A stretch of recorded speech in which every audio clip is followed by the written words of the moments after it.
नमस्कार श्रोते हो, रेडिओ जयंतच्या आनंदी कट्ट्यावर मी अनुराधा आपण सर्वांचं मनपूर्वक स्वागत करते.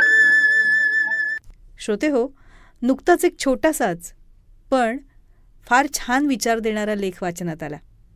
आजच्या आनंदी कट्ट्यावरून तो तुमच्याशी शेअर करते. असं होतं ना की लोक काय म्हणतील या जाणीवेतून कित्येकदा आपण आपल्या मनाला नक्की काय हवंय याचा विचारच करत नाही. आयुष्य जगताना आपण स्वतःची एक खास प्रतिमा तयार केली आहे. जगाचा, लोकांचा विचार करत या प्रतिमेला जपताना मनाला जपायचंच विसरून जातो आपण. ऑफिस सुटल्यावर घरी जाताना रस्त्यावरच्या एखाद्या टपरीवर गरमागरम भज्यांचा खमंग वास येतो. खाण्याची फार इच्छा होते पण खात नाही. शाळेच्या गेटवर मस्ती करत बर्फाचा गोळा खाणारी लहान मुलं दिसली की आपल्यालाही तो खाण्याचा मोह होतोच, पण आपण खात नाही.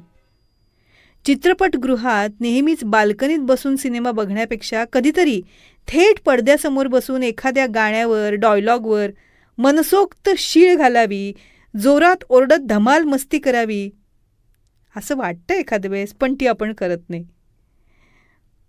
ऑफिसच्या खिडकीतून कोसळणारा पाऊस बघताना वाटतं की त्या चिंब भिजावं, पण आपण भिजत नाही.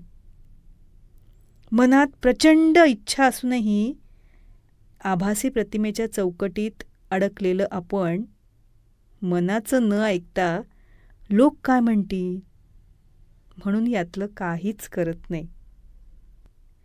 खरं सांगू, आयुष्य खूप सुंदर आहे. शोधलं तर छोट्या छोट्या गोष्टीतही आनंद आहे. आयुष्य फार लहानसुद्धा आहे.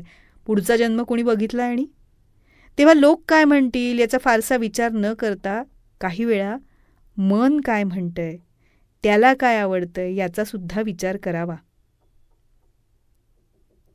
खोट्या आणि आभासी प्रतिमेची चौकट मोडून कधीतरी मन सांगेल तसं मनसोक्त जगावं. नाहीतर मग अशी वेळ येते की खऱ्या जगण्याचा अर्थ कळेल तेव्हा तो कळूनही हाती काहीच लागत नाही. म्हणूनच कधीतरी आपल्या मनासारखं आनंदात जगणं हे आपल्याला रिफ्रेश करण्यासारखं आहे. हा होता आनंदी कट्ट्यावरचा आजचा सुंदर विचार. तुम्हाला तो कसा वाटला याविषयीची तुमची कमेंट बॉक्समध्ये नक्की लिहा. आणि त्याचबरोबर रेडिओ जयंतचे दर्जेदार कार्यक्रम ऐकण्यासाठी रेडिओ जयंत लाईक करा, शेअर करा आणि सबस्क्राईब करा. रेडिओ जयंतचं सबस्क्रिप्शन फ्री आहे. आणि त्याचबरोबर नोटिफिकेशनसाठी बेल आयकॉनवर क्लिक करायला सुद्धा विसरू नका.